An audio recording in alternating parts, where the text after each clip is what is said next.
Hi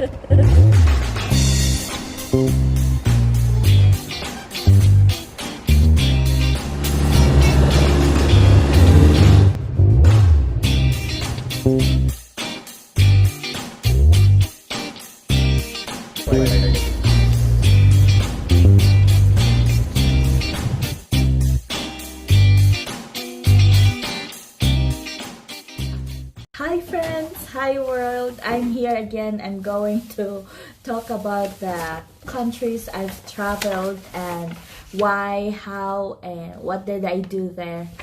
Well, I guess it takes like a week or more than a week since the last time I uploaded a video. It's because I got so busy. I got so busy watching a Turkish TV series. Turkish TV series is really nice. The very first country I've traveled is Taiwan. It's a layover. At the airport, they will always ask, where's your passport, even if it's layover. But I was on my way to Jordan that time. It's supposed to be 2 years contract. Household worker always have 2 years contract, but it didn't work. I had to fight my rights with the employer, and we even went to the embassy. Qatar is the next country where it's a layover country. There's a lot of Filipinos at the airport. So yeah, the sixth country is UAE. That's 2010, and then like 10 months of working with this family, they told me that they're bringing me back to Jordan. And it was like crazy because I told the family that I don't really like Jordan, because when I arrived I told them that I already have an experience in Jordan and it wasn't that good. This family I'm working this time, they're really good. So we transferred to Jordan in 2011. After 11 months of working in Jordan, this family I work with, they told me that we'll be transferring to Egypt. I really got so excited because I was like, Egypt, it's a nice place. But in 2012, we transferred to Egypt, and it's nice because wherever they go, they always take me. I experienced to see the pyramid, that layover experience in Saudi Arabia. The airport, it's very clean. There's already like nighttime, and it's free food. There's a lot of food. I went home in the Philippines February 2014 and stayed there, had fun. That's where I got this is after Egypt. That's one of the fun I had in the Philippines for the whole 6 months. September, I left again. Amsterdam. From Taiwan, we flew to Amsterdam. It's really nice. I get excited. I was like, oh, Amsterdam is like Europe already. I didn't have a chance to go outside the airport, but of course, they will always check your passport. And after Amsterdam, the Panama. So from Panama, we flew to Costa Rica. The immigration was really easy because the Philippine passport is free visa in Costa Rica for 90 days. And it's like half of my life started in Costa Rica. That's where I met my husband, and waving to everyone.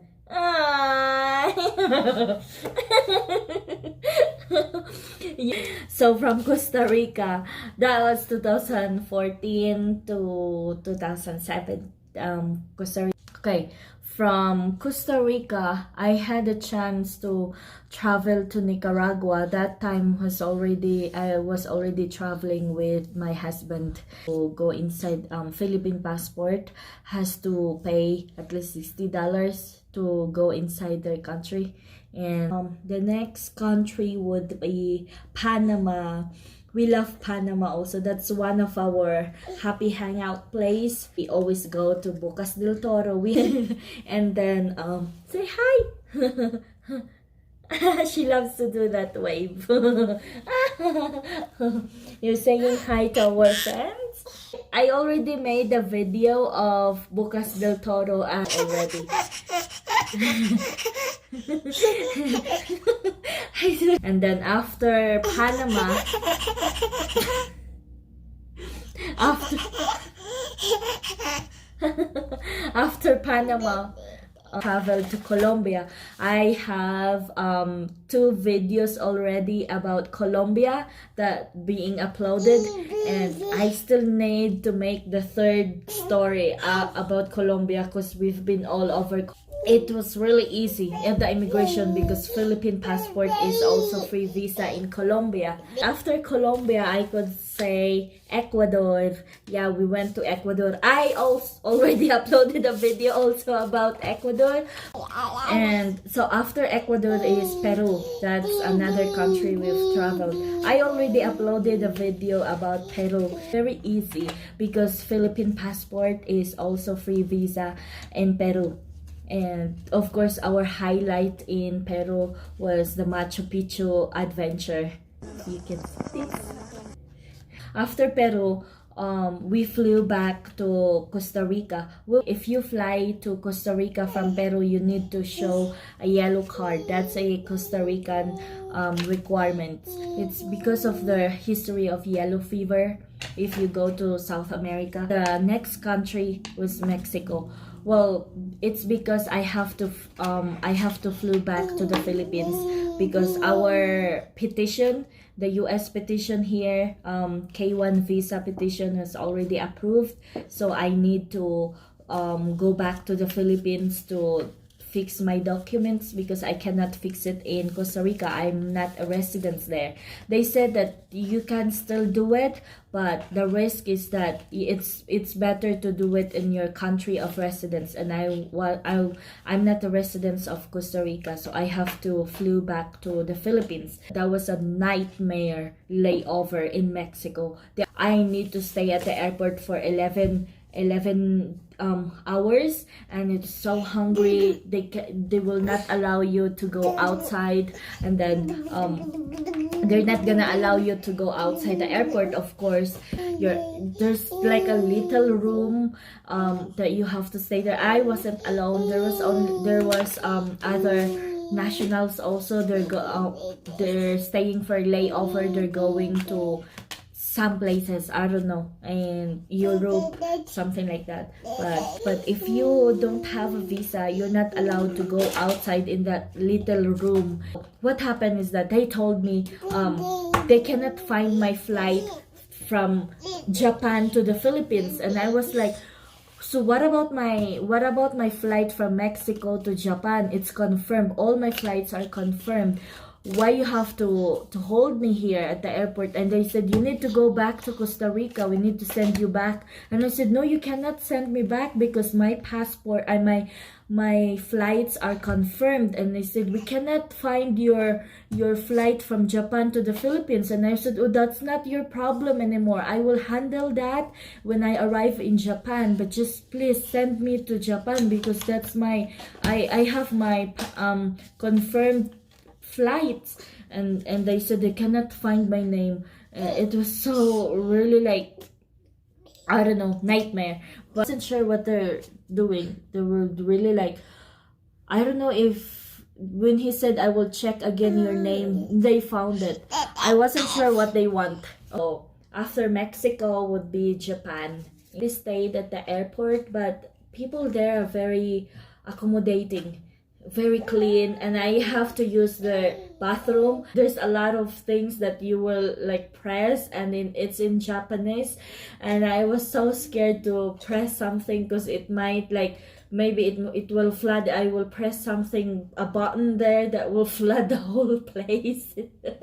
So I didn't touch any of those buttons, just the like normal flash. So from Japan, I arrived in the Philippines. I stayed in the Philippines for 1 year to fix all my immigration thing. After 1 year, it's crazy. I arrived in the Philippines like May 18th, 2017. I left the Philippines May 18th, 2018. I made Philippines. I flew to China. And in China, even if you're only at the airport, you still, and it's a layover, you still need to do your visa because they will give you a temporary visa for only in that hour. Yeah, it's like that. And the airport is so huge, and I only have 2 hours layover in China, and they need to check my luggage because I bring some I have a walis ting with me that time, and they don't know what is that, so I need to open the box, and I need to check in. I need to check out my luggages, and I need to check it in again. I was so crazy for 2 hours, and I need to use the bathroom. So it's all good though. I was running. So it was a really good thing that I wasn't wearing I wasn't wearing high heels that time. So after China, I arrived in my port of entry, Texas, the USA. So that's my port of entry. It was really easy, the immigration in USA. Because I have all the documents. When I arrived at the immigration, the officer just asked me, "Where's your card? Where's your packet, yellow packet?" Yeah, because when you do the whole visa thing application in the Philippines, they'll give you this yellow packet, and that's what they're going to ask you when you arrive at your port of entry. He asked, "Where's your yellow packet?" And I said, "Yeah, I'm not gonna give you." I was like, "I'm not gonna give you my yellow packet because I'm going to give it to the officer at my port of entry." And he was like, "Well, this is your port of entry, Texas." And I said, "No, I'm going to Colorado." And he said, "Yes, you're going to Colorado, but your port of entry here is Texas." And I didn't get that before, and I was like, "Oh, I didn't know that." And he said, "Now you know. So where's your yellow packet?" And he was also smiling. He said, then I give it to him, and I said, when he was checking all the documents as the immigration, I said, "Is there something for me there?" And he said, "Yeah, of course, this one is for you, the medical result." And he said, "Take this and keep it with you, because when you apply for another interview later, you will submit that to them." And I said, "Okay, thank you." And he said, we did this many times already, so we know and that's how we do it, because I wasn't really like confident to give all my documents to him, and he was just laughing. Maybe he was smiling. Maybe he think that I'm kind of like vigilant also about my documents. And after that, so I took the plane again to Colorado, and that's where my husband was waiting. Thank you guys, and if you're new to our channel, don't forget to click like and subscribe, and we'll keep you updated on our next adventure. Team Spencer. Bye!